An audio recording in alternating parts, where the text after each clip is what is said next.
MP में कांग्रेस के दिग्गज नेता चुनाव लड़ने को तैयार नहीं। कमलनाथ को छोड़ दूसरे नेता चुनाव से पहले ही मैदान छोड़ने को तैयार। दिग्विजय पहले ही कर चुके हैं साफ, नहीं लड़ेंगे विधानसभा चुनाव। मध्य प्रदेश विधानसभा चुनाव में बीजेपी एक के बाद एक चौंकाने वाले फैसले कर रही है। सबसे पहले तो पार्टी ने उन सीटों पर उम्मीदवार उतारने शुरू किए जहां वो 2018 में चुनाव हार गई थी। पहली सूची कांग्रेस की सबसे मजबूत सीटों पर दी गई, तो दूसरी सूची में पार्टी ने अपने 3 केंद्रीय मंत्री सहित 7 सांसद चुनाव मैदान में उतार दिए और इसके साथ ही इस बात के संकेत भी दे दिए हैं कि अगली सूची में और भी सांसदों का नाम हो सकता है। बीजेपी के प्रदेश अध्यक्ष बीडी शर्मा, केंद्रीय मंत्री ज्योतिरादित्य सिंधिया को भी चुनाव के लिए तैयार रहने को कह दिया गया है। साफ कर दिया गया कि अगर जरूरत होती है तो इन्हें भी चुनाव लड़ाया जाएगा।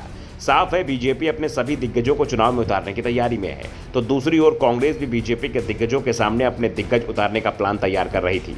लेकिन पहले ही कांग्रेस के वरिष्ठ नेता मैदान छोड़कर भागते दिखाई दे रहे हैं। बीजेपी हाईकमान ने तो अपने पार्टी के वरिष्ठ नेताओं से चर्चा तक नहीं की और उन्हें मुश्किल सीटों से उतार दिया। दूसरी ओर कांग्रेस हाईकमान की ओर से पार्टी के वरिष्ठ नेताओं से सीट का चुनाव करने तक को कह दिया गया था, लेकिन फिर भी पार्टी के बड़े नेता चुनाव लड़ने को तैयार नहीं दिखाई दे रहे हैं। पूर्व सीएम दिग्विजय सिंह ने पहले ही साफ कर दिया था कि वो चुनाव नहीं लड़ेंगे।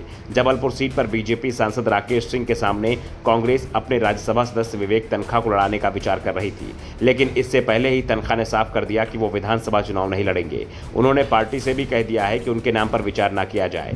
इसके बाद दावा किया जा रहा था कि इन दोनों नेताओं को छोड़कर कांग्रेस अपने दूसरे सभी दिग्गजों को चुनाव लड़ाई, जिसमें सबसे ऊपर नाम पूर्व प्रदेश अध्यक्ष अरुण यादव का चल रहा था। कमलनाथ से पहले अरुण यादव के पास ही मध्य प्रदेश कांग्रेस की कमान थी, लेकिन वो पिछले काफी समय से पार्टी से नाराज चल रहे थे। यहां तक कि उनके कांग्रेस छोड़ने की चर्चाएं भी चल रही थी, लेकिन अरुण यादव ने हमेशा एक ही बयान दिया कि वो कांग्रेस नहीं छोड़ेंगे। लेकिन अब अरुण यादव ने साफ कर दिया है कि वो विधानसभा चुनाव नहीं लड़ेंगे, जबकि कांग्रेस की स्क्रीनिंग कमेटी अरुण यादव के नाम पर मुहर लगा चुकी थी। ऐसे में कांग्रेस बैकफुट पर दिखाई दे रही है।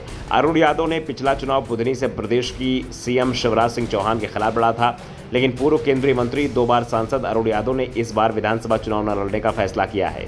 पीसीसी अध्यक्ष रह चुके यादव 2018 में मुख्यमंत्री शिवराज सिंह के सामने बुधनी से चुनाव लड़े थे और हार गए थे। इस चुनाव में शिवराज को 1,23,000 वोट मिले थे, जबकि यादव को 64,493 वोट। अरुण यादव अपने राजनीतिक जीवन में अभी तक 4 बार चुनाव लड़े हैं। सबसे पहले 2007 में खरगोन लोकसभा सीट से लोकसभा का उपचुनाव लड़े और जीत हासिल की।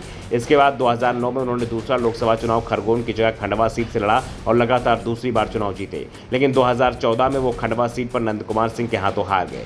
बाद में पार्टी ने 2018 के विधानसभा चुनाव में बुधनी से शिवराज के खिलाफ लड़ाया, जिसमें अरुण यादव को हार का सामना करना पड़ा। 2019 में यादव खंडवा से लोकसभा चुनाव लड़ना चाहते थे, लेकिन पार्टी ने टिकट नहीं दिया, जिसके बाद से उनकी नाराजगी की बातें सामने आती रही हैं। और अब विधानसभा चुनाव में जब अरुण यादव को पार्टी चुनाव लड़ने के लिए तैयार कर रही है, तो यादव ही मैदान में उतरने को तैयार नहीं। वैसे चुनाव लड़ने पर अजय सिंह और कांतिलाल भूरिया के नामों पर भी संशय बना हुआ है। कांग्रेस पार्टी इन दोनों को विधानसभा चुनाव लड़ाना चाहती है, जबकि ये दोनों ही नेता विधानसभा की जगह लोकसभा चुनाव पर फोकस कर रहे हैं। Bureau report, the Navdarpan news.